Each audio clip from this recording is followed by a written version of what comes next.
La radio du salon de la radio avec Broadcast Associé, Open Radio et Maxillaire.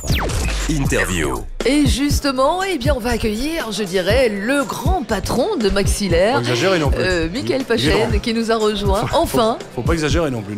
Comment ça, faut pas? Bah si. Si, je ne suis pas. Directeur général, c'est le grand patron. Ah, il est grand. Il est grand.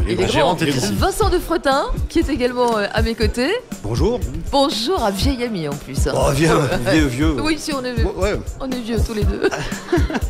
Alors Vincent travaille dans le son, ce qui tombe bien parce qu'on fait de la radio. A priori, c'est compatible. Ouais, on a. Mais alors, il faut raconter un petit peu l'histoire parce que ça fait très longtemps que Vincent travaille dans le son, en fait. Ah bah oui, nous on s'est connus à l'époque de Fun Radio et de Skyrock. Il faut savoir que le son Fun Radio et Skyrock, donc dans les années 80, c'était Vincent de Fretin.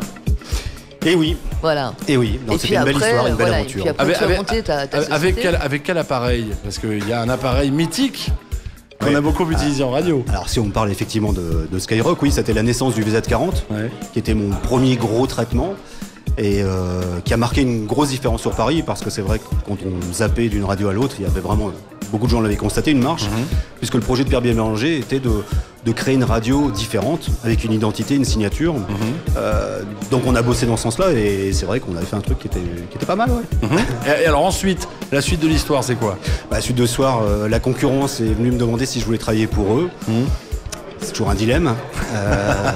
Et j'ai fini par accepter de rejoindre Fun Radio, qui à l'époque avait été repris par le groupe Persan. Il y avait beaucoup à faire, les résultats n'étaient pas tout à fait là. La question c'était pourquoi n'y a-t-il pas de résultats? Est-ce que ça vient du programming? Et la technique en était quand même pour la cause. Parce qu'en fait c'était une radio qui diffusait, je suis très méchant, mais qui diffusait beaucoup dans les champs mais pas beaucoup dans les villes. Donc c'est vrai que les vaches étant pas sondées. Alors on va parler un peu d'aujourd'hui. On ne traite plus le son de la même manière aujourd'hui. La technologie a évolué. Est-ce que l'écoute a évolué aussi de la radio? Ah tout à fait. Enfin, on a les générations MP3 qui est quand même passée par là, qui est pas forcément positive. Mais c'est vrai aussi qu'on a une migration de la radio. Aujourd'hui, on s'en rend compte. L'arrivée vers l'Internet devient omniprésente. Il n'y a plus de projet aujourd'hui sans un projet Internet. On vient travailler une marque qui va devenir une marque générique avec plein de styles musicaux, ce que font certains grands groupes français et étrangers. Donc oui, on évolue clairement dans ce sens-là. Pour revenir à ta première question sur le son, oui, le son des années 80 n'est pas du tout le son qu'on cherche aujourd'hui. Aujourd'hui, on cherche de la dynamique, on cherche des choses qui connent beaucoup plus. Et de toute façon, pour se rendre compte, il suffit de prendre un disque qui était masterisé dans les années 80 et le comparer avec ceux que l'on a aujourd'hui.